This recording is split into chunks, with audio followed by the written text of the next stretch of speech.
Good morning. Welcome to TDF Stage 5. This is my plying day. I'm really excited to do this thread ply.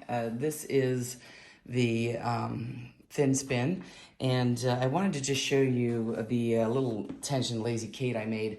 So I only have, well, that's not true. I have several lazy Kates, but only one that is my arch lazy Kate that I use with my spinning wheel. I do have a 3D printed one that comes with my Nano, which I don't love, but it is a lazy Kate, and I actually have a homemade one for my Tockley, which is also super cool, and I have used that one, and it's awesome.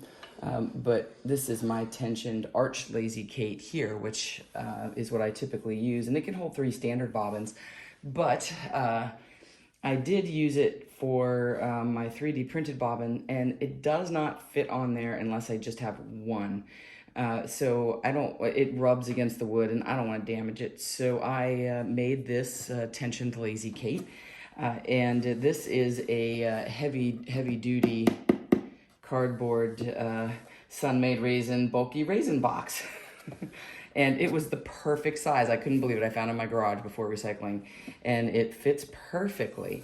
All I did was I poked a hole in it, and I used one of the dowels that come, it's not this one, but it is the dowel that comes with my onboard bobbin storage with my wheel, and I just borrow that while I'm using this.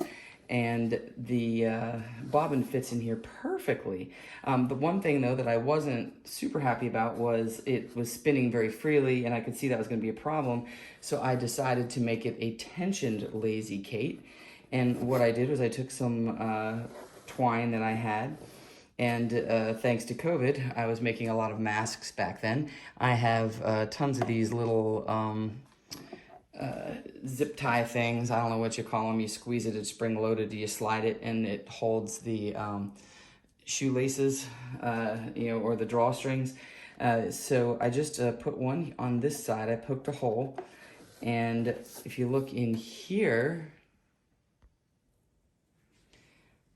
I made this twine come right over the bobbin, and then I poked another hole right here, and I put this tensioner on, so now I can adjust the tension of my lazy Kate. I'll show you. So I can loosen this up so that there's no tension on it, and so this is all loose now, and I can spin it. So you can see it spins without any tension, which I don't really want. And then I can just squeeze this and slide it up against it. And now, make it a little tighter here. Now you can see it's tensioned, it doesn't spin as freely, and it has a nice tension for me to spin with so that it doesn't roll back on itself. So, ta-da! Homemade, tensioned, lazy Kate with a raisin box. So I'll be using this with my thread ply. Now we are ready to ply. I have a new bobbin on my jumbo flyer here. The homemade tensioned lazy Kate has my thin single on it. That's behind me on my right, and my thick spin is behind me on the left. So what I'm going to do, I'm going to be plying this counterclockwise, and I'm going to take both my thin and my thick together here just to get it wound on. Now I am underway. So here's what I have. This is my working, this is what I would consider the core yarn, my thin. I'm holding that kind of straight on, and then my thick yarn I'm going to have coming in at about a 45-degree angle. And I want to try to, whoops, and see what I did there. I'm going to let this connect a little more here.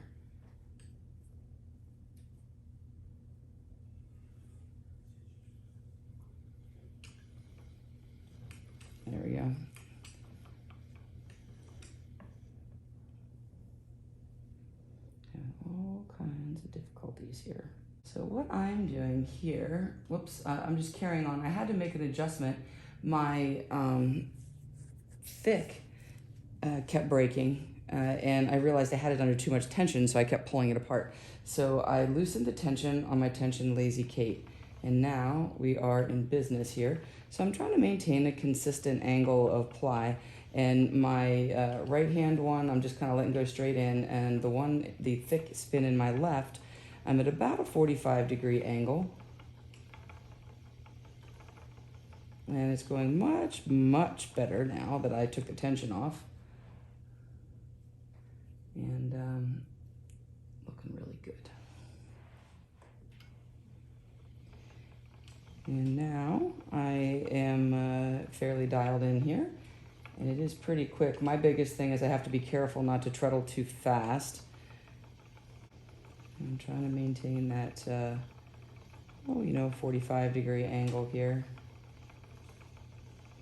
My draw is enough that it's almost like a sewing machine, the way it just draws it right onto the bobbin. Well, that's a really pretty one. Look at that. Oh, look how pretty that is. Can you see it? I really like it. I think this is going to be beautiful.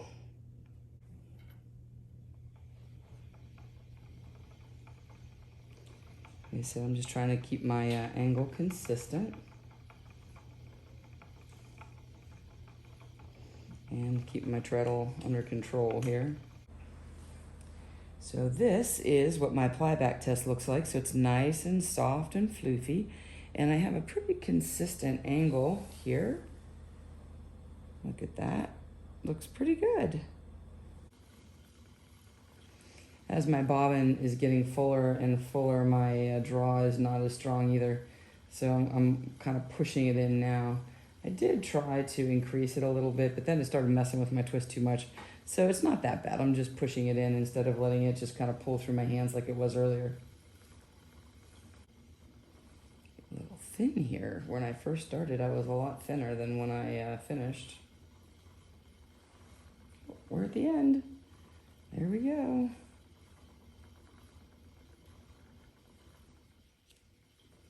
There it is, done. Show you guys the bobbin. Here is my bobbin. I really like it. And I'll get this on the Nitty Naughty, and we'll see what it looks like. I wanted to show you how much I have left over here. This is a lot. And again, I spun less than 2 ounces, probably more like 1.5 ounces.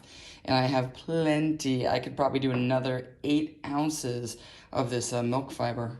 And ooh, isn't that a good idea? I'll have to look and see if she has any more online, because this was a super enjoyable spin. Here's my Nitty Naughty, and now I'm going to get this into soak. Look at this finished yarn. It is so awesome. What you cannot appreciate is how incredibly soft it is. It is so soft. So here it is. I'm calling my first challenge complete and successful. I am extremely happy. So this was 4 ounces of the 14 micron merino and milk fiber, plied with about an ounce, maybe an ounce, not even an ounce, of the strawberries and cream, which was merino, and the milk fiber, and the Peruvian Highland, I keep saying Highland, that's Scotland, the Peruvian wool with the viscose neps, South American wool with viscose neps. So awesome. I cannot wait to make this into something. I'm going to see if I can score some more of this gorgeousness and make enough to make a set of stuff. So there you have it. The first thick and thin ply challenge complete. Up next is spinning the Coopworth locks. Yay! I will see you next time. Until then, spin happy.